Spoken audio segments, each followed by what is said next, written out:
Magandang araw sa iyo, Mr. Narrator, at pati na rin sa mga nakikinig. Itong kwentong nais ko pong sanang ibahagi sa inyo ay nangyari sa isa sa mga kaibigan ni Lolo. Siya nga pala, itago na lang ninyo ako sa pangalang Alvin at ang aking lolo naman ay tawagin na lang nating Martino. Nagsimula ang kwentong ito ni Lolo Tino noong siya ay bata pa. Bali nakatira sila sa isang liblib na baryo noon kung saan watak-watak ang mga kabahayan at wala ring kuryente.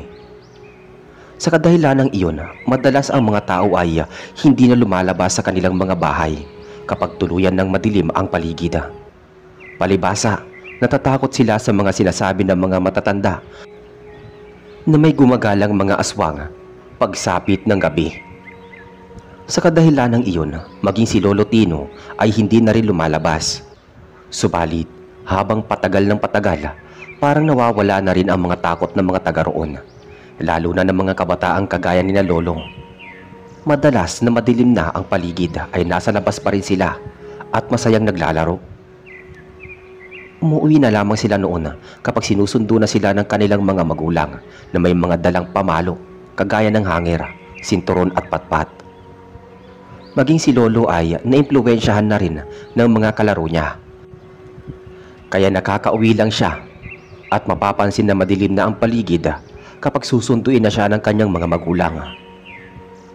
Isang araw, habang nakatambay sa tapat ng bakuran ni na Lolo Tino, napag-usapan nila ng kanyang mga kalaro na maglaro sa gabi. Kabilugan daw kasi ang buwan noon, kaya napakaliwanag ang paligid. Dahil may kalakasan ang kanilang pagkukwentuhan noon, narinig ng ina ni Lolo. Kaya lumapit siya sa mga bata. Sinabi niya na hindi dapat sila lumalabas ng gabi, lalong-lalo na at kabilugan ng buwan. Dagdag pa niya ay baka may gumagalang aswang sa kanilang baryo at kung ano pang mangyari sa kanila. Hindi naman nakatugon ang mga kalaro ni Lolo dahil doon ibinaling ng kanyang ina ang kanyang pansin sa kanya at nagwika. Sinabihan niya si Lolo Tino na wag daw lalabas sa gabi dahil kapag gagawin iyon ni Lolo, sisiguraduhin niyang luluhod ito sa asin. Napalunok naman ng kanyang laway si Lolo at nakaramdam ng takot dahil sa sinabi ng kanyang ina. Parang nag-alangan na siyang makipag-usap sa mga kaibigan niya noong mga panahong yun. Akmang idadako na sana ni Lolo ang kanyang pansin sa kanyang mga kaibigan, subalit piningot siya sa tenga ng kanyang ina habang kinakaladkad papasok sa kanilang bahay. Napatitig na lamang daw sa kanya ang kanyang mga kaibigan at nagpa siya na ring umalis. Noong makapasok sila sa bahay nila, iyak daw noon ng iyak si Lolo. Tinanong niya ang kanyang ina kung bakit niya ginagawa ito, pero inulit lamang ng kanyang nanay ang naging banta nito kay Lolo. Sa kadahilanang yun, nagkulong na lang sa silid si Lolo habang walang humpay sa pag-iyak. Nang lumao, nakatulog na lang siya sa ganoong sitwasyon. Bandang alas 6 ng hapon nang magising siya, kaya lumabas siya sa kanyang silid. Nataon din noon na naghahanda ang kanyang mga magulang para sa kanilang hapunan, kaya tumulong na lang din siya. Habang kumakain, muli nilang pinaalalahanan si Lolo na wag nang lalabas dahil gabi na yon. Ayon pa sa kanyang ama, hindi raw malabo na may mga aswang na gumagala-gala sa kanilang nayon dahil marami ang nagdadalang tao noong mga panahong yun. Napalunok naman kaagad si Lolo ng kanyang laway nang malaman niya iyon. May kung anong pangamba siya sa kanyang kalooban na baka tama ang sinasabi ng kanyang mga magulang. Subalit, dahil naiisip din niya ang plano ng kanyang mga kaibigan at ayaw niyang mahuli sa kanila, mas nanaig ang kagustuhan niyang lumabas kapag tulog na ang kanyang mga magulang. Pagkatapos nilang maghapunan ay kaagad nang tumungo si Lolo sa kanyang silid. Narinig pa niyang nagtanong ang kanyang ina kung bakit maaga itong papasok sa kwarto niya. Subalit ang tanging sabi lang niya ay gusto niyang magpahinga. Dahil hindi naman siya papayagang lumabas, wala namang nagawa noon ng kanyang mga magulang, kung hindi ang hayaan na lamang siya na pumasok sa kwarto. Pagkapasok ni Lolo ay agad siyang nahiga at pinatyagan niya ang kanyang mga magulang at hulihing pumasok na rin ang mga ito. Dahil naririnig pa rin niyang usapan ng dalawa, hindi na muna siya lumabas at pinaniwala niya ang kanyang mga magulang na siya ay nakatulog na. Noong marinig niyang naghihilik na ang kanyang mga magulang ay doon niya naisipang bumangon. Hindi na siya nag-asaya pa ng oras at nagmamadali siyang lumabas sa pamamagitan ng bintana. Lumundag siya roon at nang makalabas na siya, napatakbo siya patungo sa bakanting lote kung saan sila madalas naglalaro. Inaasahan ni Lolo na naroon pa ang kanyang mga kaibigan. Subalit noong makarating siya roon ay hindi niya na nakita ang mga ito. Nagmatsyag pa siya sa paligid dahil iniisip niya na baka pinagtitripan lang siya ng mga yon. Nanatili siya doon at habang nagmamatsyag siya sa paligid ay nagpapalinga-linga siya. Subalit ganoon na lamang ang pangingilabot ng kanyang naramdaman nang mapansin niya na sobrang tahimik pala ng kanilang nayon. Dahil doon ay naging kumbinsido na si Lolo na wala roon ang kanyang mga kaibigan. Sinisipa niya ang kanyang sarili dahil hindi man lang siya nakatingin sa orasan bago siya bumaba. Lalo pa siyang kinilabutan noong maisipan niya na baka malapit ng mag-alas 12. Dahil doon baka wala na nga ang kanyang mga kaibigan, naisipan ni Lolo na bumalik na lamang sa kanilang bahay. Nagsimula na siyang maglakad noon subalit nakakailang hakbang pa lamang siya. May narinig siyang kaluskos sa hindi kalayuan. Agad niyang nilingon iyon at tinawag ang pangalan ng kanyang mga kaibigan. Subalit kahit ilang pangalan ang kanyang binabanggit, wala pa rin lumalabas at nagpapakita sa kanya. Ilang sandali pa, may naaninag si Lolo na figura. Hubog iyon ng isang bata, kaya tinawag niya ito. Sa hindi malamang dahilan ng aking lolo, ay nakaramdam siya ng takot. Nang makita niya ang itsura ng bata, ay nawala ang hintakot na kanyang nararamdaman. Lumapit sa kanya ang bata kaya nagpakilala siya rito. Nalaman ni Lolo na ang pangalan ng bata ay Noel at nakatira din iyon malapit lamang sa kanilang bakanting lote na pinaglalaruan. Sa halip na umuwi noon, nagpasya na muna si Lolo na makipag-usap sa bata. Dahil sa sarap ng kanilang naging usapan ay hindi na malaya ni Lolo ang oras. Napaisip na lamang siya nang magpaalam na sa kanya ang bata na bago niyang kaibigan. Dahil doon ay umuwi na rin si Lolo sa kanilang bahay.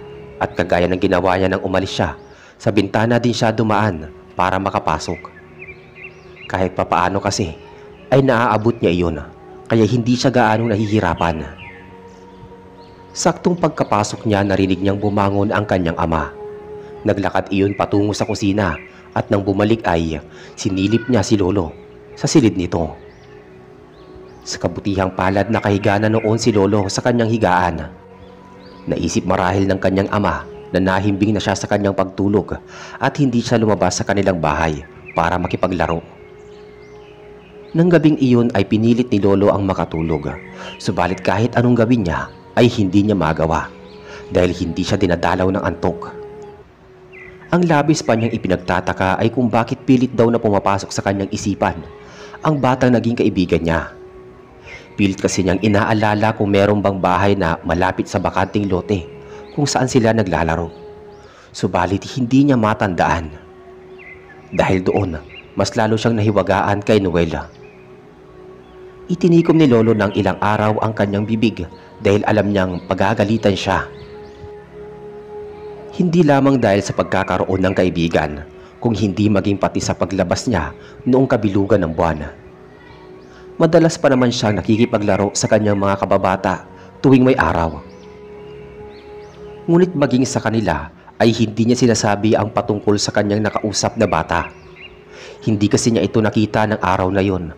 At nang tignan niya ang paligid ng bakanting lote, ay wala siyang nakitang bagong tayo na bahay doon.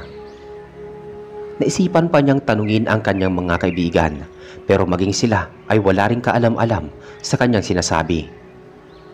Magtatanong pa sana ang isang kaibigan ni Lolo kung bakit niya ito inuusisa, pero hindi na sumagot pa si Lolo at sinabi na wala lamang iyon.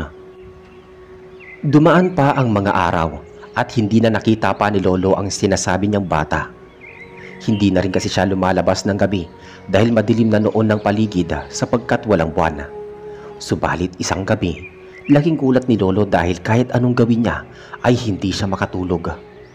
Pakiramdam niya ay sobrang alinsangan ng paligid at kahit na hinubad na niya ang kanyang damit ay baliwala iyon. Napatanong na lang siya sa kanyang sarili kung bakit niya nararamdaman iyon.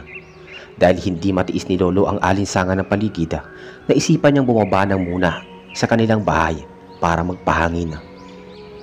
Saktong pagkababa niya, dinig niya ang mahinang paghuni ng tiktik. Agad na kinabahan si Lolo dahil sa kung ano mang isipin niya. Naalala kasi niya ang kinuwento sa kanya ng kanyang magulang patungkol sa mga aswang. Babalik na sana si Lolo sa loob ng kanilang bahay pero nakarinig siya ng pagtawag ng isang bata. Pamilyar iyon sa kanya kaya sinipat niya ng maigi ang paligid upang hanapin kung saan naroon iyon. Ilang beses pa niyang tinawag ang pangalan ni Noel hanggang sa makita niya ang figura ng isang bata na nakatayo sa hindi kalayuan. Ang labis lamang niyang ipinagtataka ay parang may nagbabagang mata ito. Nag-alangan noon na lumapit si Lolo sa kanya, subalit nang tawagin siya rito ay parang nawala daw ang takot sa kanyang kalooban. Naglakad si Lolo para lapitan ang kanyang kaibigan. Pagdating niya sa tapat nito ay kaagad siyang nagtanong kung bakit nagbabaga ang mga mata nito. Bumuntong hininga naman si Noel at wala nang nagawa kung hindi sabihin ang totoo kay Lolo. Ayon sa kanya, anak siya ng aswang at paniguradong isa rin siya sa kanila. Dagdag pa ng bata ay lumipat na sila ng tirahan at binisita lamang nito si Lolo. Napakunot noon naman si Lolo ng mga panahong yun dahil wala naman siyang nakitang bahay na nakatirik malapit sa bakanting lote. Dahil doon, wala na rin nagawa pa si Noel kung hindi ang sabihin ang totoo. Ayon sa kanya, wala raw talaga silang bahay doon at nakatira lang sila sa loob ng gubat. May nakaalam kasi na naroon sila at nararamdaman ang kanyang mga magulang na may banta sa kanilang kaligtasan. Dahil doon ay agaran silang umalis para hindi na sila abutan ng mga tao. Tumango naman kaagad si Lolo at natahimik na lang. Pilit niyang pinapasok sa kanyang isipan ang ideya na sinasabi nito. Napansin naman kaagad ni Noel ang pagiging tahimik ni Lolo. Kaya muli siyang nagsalita. Niyaya nito ang aking lolo na mamasyal. Napakunot noon naman kaagad si Lolo dahil hindi niya alam kung paano gagawin iyon ng bata. Nabatid naman kaagad ni Noel ang pagiging kuryoso ni Lolo. Kaya nagwika na siya. Sinabi niya, sasakay daw sa likod niya si Lolo at lilipad silang dalawa. Labis ang pagtataka noon ni Lolo pero mas nangibabaw sa kanya ang pagiging kuryoso kung ano nga ba ang pakiramdam na lumilipad. Sa kadahilanang iyon ay pumayag si Lolo at pumwesto na rin kaagad si Noel. Pagkasakay ng aking lolo sa likuran ng kanyang kaibigan ay naramdaman na lamang niya na parang lumakas ang ihip ng hangin. Dahan-dahan silang umangat at ganoon na lamang ang tuwa ni Lolo nang makita niya na nasa ibabaw na sila. Ayon pa kay Lolo, parang may hindi siya nakikitang pakpak na nasa likuran ng kanyang kaibigan. Subalit dahil nga nakasakay siya sa likuran nito, ay alam niyang malabo iyong mangyari. Naglibot sila sa buong paligid ng kabahayan. Sa halip na matakot noon, ay parang natuwa pa si Lolo dahil sa kanyang naging karanasan. Hindi niya alam kung ilang oras na silang naglilibot sa kabayanan, pero nagsabi siya sa kanyang kaibigan na kailangan na siya nitong ibaba at pumayag na lang din siya. Bumalik sila sa baryo nila Lolo at pagkatapos ay doon siya inilapag ni Noel sa tapat ng kanilang bahay. Bago sila maghiwalay ay nagpaalam ito kay Lolo at sinabing babalik na lamang siya sa susunod kapag may oras siya. Napatango naman si Lolo at nagpasalamat dahil sa kakaibang karanasan niya. Nang gabing iyon ay pumasok na si Lolo sa kanyang kwarto at kahit pa nakahiga na siya ay hindi mawaglit sa kanyang isipan ang naging karanasan niya. Hanggang sa mga oras na iyon, hindi siya makapaniwala sa kanyang mga nalaman patungkol sa kanyang kaibigan. Subalit dahil sa naging karanasan niya, iisang bagay lamang ang sigurado si Lolo. Ipinanganak na isang aswang si Noel. Dumaan pa ang mga araw at madalas na tuwing gabi ay bumibisita sa kanya si Noel. Narinig na lamang niya ito nga humuhuni sa labas hanggang sa lumaon ay tinatawag nito ang kanyang pangalan. Noong una ayaw lumabas ni Lolo, Subalit naawa na rin siya dahil pabalik-balik ang kanyang kaibigan sa labas ng kanilang bahay. Bandang 1:00 ng madaling araw, nagising si Lolo dahil sa mga kaluskos sa kanyang bintana. Alam niyang si Noel iyon, kaya bumangon siya. Saka pinagbuksan iyon. Ayaw din kasi niyang magising ang kanyang mga magulang at maabutan ang kanyang kaibigan na gumagawa ng ingay doon. Pagkabukas niya ng kanyang bintana ay agad na tumambad sa kanya si Noel at niyaya siya nito na lumabas. Ayaw sana ni Lolo pero may kung anong hipnotismo ang mga salita ng kanyang kaibigan. Sumama siya palabas kay Noel at muli silang naglakbay. Lumipad silang dalawa sa himpapawid habang nakasampa sa kanyang likuran si Lolo. Noong mga panahong yun ay hindi lamang sila pumunta sa kabayanan, kung hindi mas malayo pa ang kanilang narating.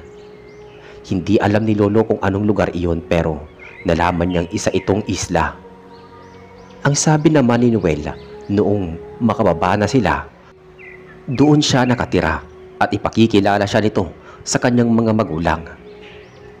Kinabahan naman noon si Lolo dahil hindi niya alam kung ano-ano ang magiging reaksyon ng mga magulang ng kanyang kaibigan at kung ano ang kanilang gagawin sa kanya, lalo pa at aswang din sila. Naglakad silang dalawa at kahit na madilim ang paligid ay parang nagiging maliwanag sa paningin ni Lolo. Hindi niya alam kung paano nangyari yun, pero malakas ang kutob niya na may kinalaman ng kanyang kaibigan doon. Nagpatuloy sila sa kanilang paglalakad hanggang sa makarating sila sa isang bahay na gawa sa kawayan. Pumasok silang dalawa doon at sinalubong sila ng mag-asawang matanda. Agad namang ipinakilala ni Noel si Lolo sa kanyang mga magulang. Malugod namang tinanggap si Lolo ng mga ito at pinatuloy sa kanilang tahanan. Humingi ng pasensya ang mga magulang ni Noel kay Lolo dahil sa kanilang sitwasyon. Sinabi nila na gusto rin naman nilang maging normal na bata si Noel, subalit dahil pareho silang may lahi ng aswang, hindi rin nakaligtas sa sumpa nito ang kaibigan ni Lolo. Hindi naman nakapagsalita noon si Lolo at nananatili siyang nakikinig sa kwento ng mga magulang ng kanyang kaibigan. Ipinaliwanag na lamang nila kay Lolo kung bakit nais talaga ni Noel na makipagkaibigan sa kanya. Ayon sa kanila ay gusto lamang nitong makasalamuha sa mga normal na bata nang sa gayon ay matutunan niya kung paano sila mamuhay. Nagpasalamat naman ang mga magulang ni Noel sa kanya dahil sa halip na husgahan ang anak nila, kinaibigan niya pa ito. Sinabi naman ni Lolo na wala lang iyon sa kanya at lahat naman daw ng mga bata ay gusto ng mga kaibigan. Kaya tinanggap niya bilang kaibigan si Noel. Nasa ganoon silang kalagayan nang biglang matigilan ang ama ng kaibigan ni Lolo. Nakiramdam siya sa paligid at nagmamadaling lumabas sa kanilang bahay. Labis namang nagtaka noon si Lolo, kaya nagtanong siya kung ano ang nangyayari. Hindi sumagot ang ina ni Noel, sa halip ay nagmamadali din itong sundan ang kanyang asawa. Tinanong ni Lolo si Noel ng kung ano ang nagaganap. Ang sabi lamang ng kanyang kaibigan ay magmatsyag na lang sila sa paligid. Malakas daw ang kutob ni Noel na may panganib, kaya kinakailangan nilang maghanda. Dumaan pa ang ilang minuto at bumalik ang mga magulang ni Noel. Sinabi nila na wala na silang problema dahil nagawa na nila ito ng paraan. Hindi man alam ni Lolo kung ano ang ibig nitong tukuyin pero hindi na lang siya nagtanong dahil baka kung ano pa ang kanyang malaman. Bago mag-3 ng madaling araw noon ay nagpaalam na si Lolo kung pwede na siyang umuwi. Hindi naman tumanggi ang kanyang kaibigan at ang mga magulang nito. Sa halip ay sinabihan pa nila si Noel na ihatid si Lolo sa mismong bahay nito. Nagpasalamat naman si Lolo sa kanila sa pagtanggap nila sa kanya. Bago tuluyang umalis ay may kung anong ibinigay pa ang mga magulang ni Noel sa kanya. Ayon sa kanila ay buksan lamang nito ang naturang supot kapag nakahanda na siya. Hindi naman naunawaan ni Lolo ang ibig nilang sabihin. Subalit dahil ayaw niyang magalit ang mga magulang ng kanyang kaibigan, tinanggap na lamang niya ang supot na iyon at itinago sa kanyang bulsa. Pagkatapos naman nun ay umalis na silang dalawa at sumampa siya sa likuran ng kanyang kaibigan, saka lumipad sila pabalik sa bahay nina Lolo. Hindi alam ni Lolo kung gaano kabilis ang kanilang naging lipad. Sa maikling panahon ay nakarating sila sa tapat ng kanyang bahay. Hindi na nakapagpaalam sa kanya si Noel nang makalapag ito ay mabilis ding umalis. Dahil doon ay nagmadali naman si Lolo na makabalik sa kanyang higaan. Saktong pagkalapat ng kanyang likod sa banig, dinalaw naman siya ng antok. Dahil doon ay nagpatianod siya sa tuluyang pagkatulog. Wala siyang naging pakialam sa oras na pakiramdam niya ay sobrang pagod siya. Dahil sa sobrang pagod niya ay nanaginip siya ng kung ano-ano. Ayon kay Lolo ay sumasakay daw siya sa likuran ng isang dambuhalang aso at tumatakbo ito ng mabilis. Nagpupumilit daw siyang makahawak kung saan mang parte ng aso para hindi siya mahulog. Subalit sa hindi niya inaasahan ay tuluyan siyang nahulog sa lupa. Nagpalinga-linga daw siya pero wala siyang ibang nakita at maging ang dambuhalang aso ay nawala na rin sa kanyang paningin. Subalit nang akmang tatayo siya at napatitig sa kanyang mga kamay, laking gulat niya nang makitang mabalahibo iyon.